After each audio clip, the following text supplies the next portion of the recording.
السلام عليكم يا رجاله. مروان عطيه، ايه موضوع مروان عطيه؟ الموضوع خد اكبر من حجم. مروان عطيه الاهلي هياخده ب 25 مليون جنيه مقابل 2 لعيبه اعاره. هو مين بقى؟ عمار حمدي. طبعا محمد محمود قفل الموضوع تماما. جه الكابتن محمود الخطيب وجابوا مين ومين ومين، ويا كابتن يا محمد يا محمود روحوا وبتاع. احنا قال لهم انا مش هطلع الاتحاد، انا لو عايزين تطلعوني طلعوني فيوتش. الراجل عارف قيمه نفسه وعارف امكانياته. انت هتطلعوني هتبدلوني بمين؟ مروان عطيه؟ يعني انا مش فاهم. انا كمان عندي تحفظ على مروان عطيه. مروان عطيه يا جماعه ما بيعرفش يلعب برجليه الشمال.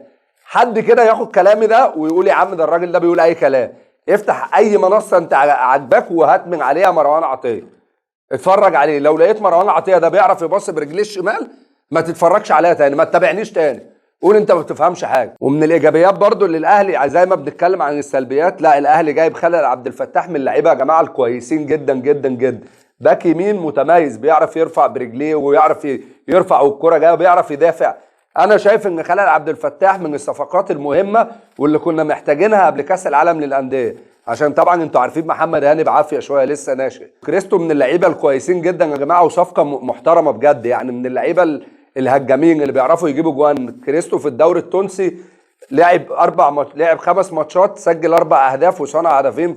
فده انا شايفه رقم ايجابي وصفقه مميزه. يعني الكابتن احمد سامي بيتكلم على جون اوبوكا وبيقول لك والله جون اوبوكا اللي عايزه يدفع 2.5 مليون دولار. يعني بنتكلم كده يا كابتن احمد يا سامي، بتتكلم في حوالي، انا برضو على قد بس هقول لك ممكن تتكلم في 55 مليون جنيه. ليه يعني؟ في ايه؟ بيعمل ايه جون اوبوكا؟ يعني مهاجم كويس وبتاع بس مش جايب مثلا 10 تجوان في الدوري يعني ولا حاجه. جون اوبوكا مهاجم الزمالك كان بيفاوضه والاهلي برضه، بس مش بالرقم ده يعني يا جماعه. احنا بنتكلم في دوري ما حدش بيتفرج عليه غيرنا احنا. يعني ايه الموضوع؟ انتم مكبرين الموضوع ليه كده يعني؟ وعندي رساله لكل من هو زملكاوي وبالاخص لرئيس نادي الزمالك. احمد فتوح من اهم ال3 لعيبه يا جماعه في افريقيا كلها، مش في الزمالك بس. احمد فتوح لازم موضوعه يخلص. وانا كان عندي تحفظ بشكل كبير جدا على تصريحات رئيس نادي الزمالك. لو فعلا حصل ان الناس دي بيتعاطوا او ايا كان الوضع، في مكان اوضه لبس تجمعنا، في مجلس اداره، في نادي يجمعنا، لكن الكلام كده وتخسر لعيب مهم زي دوت.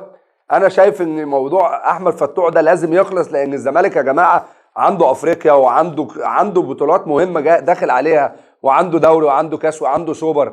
انا مش عارف ايه الفكره ان كل يعني الزمالك حد يتخيل ان ممكن بطوله افريقيا اللي جايه يخرج من دور المجموعات؟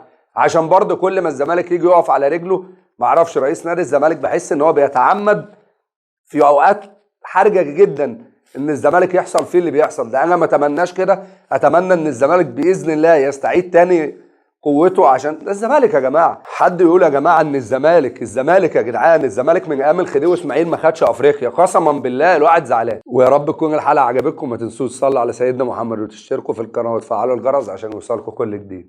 سلام.